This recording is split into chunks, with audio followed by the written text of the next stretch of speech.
Walking through town, found a lot of wild lettuce today growing through sidewalk cracks. This is a good patch because there's wild lettuce and not wild lettuce.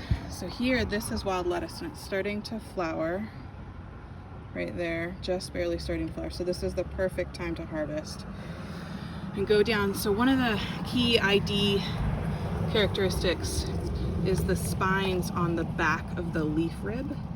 And so I'm gonna try to get this to focus here on the spines. Go back.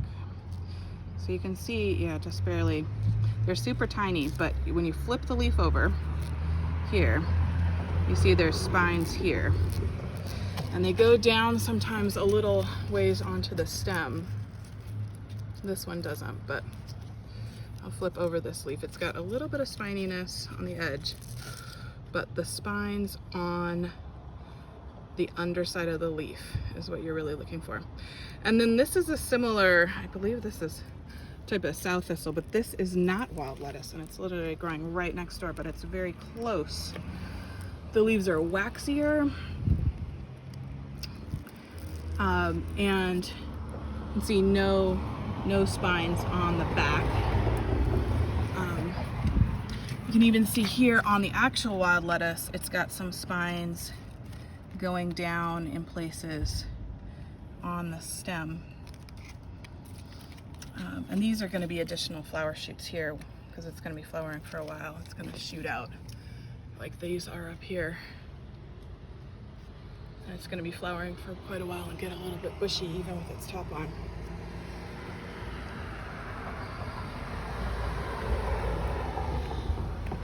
So there's a couple more. One wild lettuce, one not wild lettuce, and then two more wild lettuce on this side. You can see they're somewhat rounded leaf shape, though the leaf shape really varies sometimes, and sometimes they'll have cuts in and they won't be completely rounded like this. What you really want to look for is the spines under here.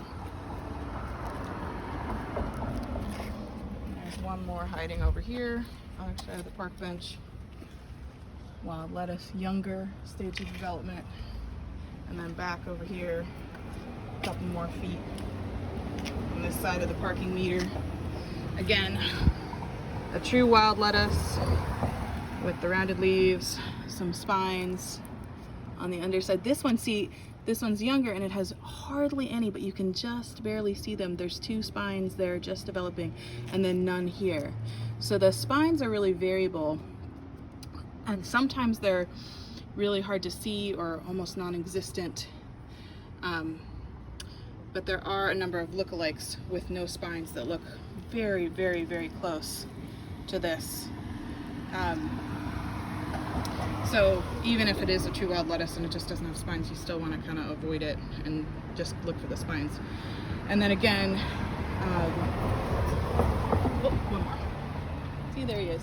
This one, for whatever reason, has lots of spines, even though it's very young. It's got spines all along here. So pretty variable. For the full identification characteristics, go to practicalselfreliance.com and search for wild lettuce for all the information you need about this plant.